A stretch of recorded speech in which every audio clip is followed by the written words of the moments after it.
ព្យាយាមអនលទ្ធភាពហើយបណ្ដោយទៅតាមដំណើរគ្រប់យ៉ាងនៅមិនប្រសើរមានតែដើរផ្លូវរៀងខ្លួនចុង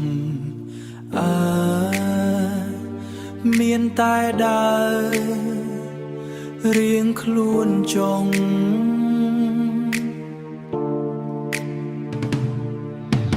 តើបងគួរធ្វើយ៉ាងម៉េច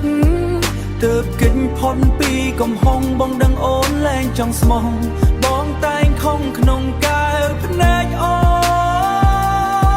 ន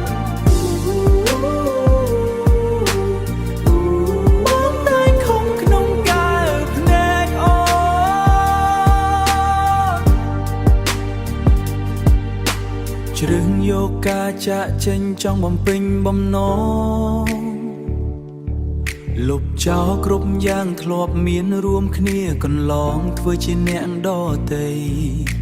ធ្វើជាដតី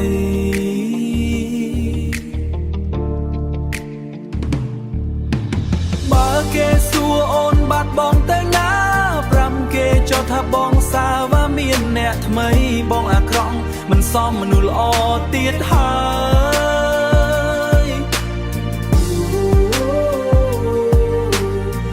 គេឈប់សង្ស័យបងអាចធ្វើឲ្យរីងរាយនឹងមានអារម្មណ៍ល្អវិញនៅពេលគ្មានបងអូនលែងធុញថប់មនុស្សគួរឲ្យស្អប់ម្នាក់នេះមិនរំខានទៀតឡើយសង្ឃឹមចាចេញបងអាចធ្វើឲ្យ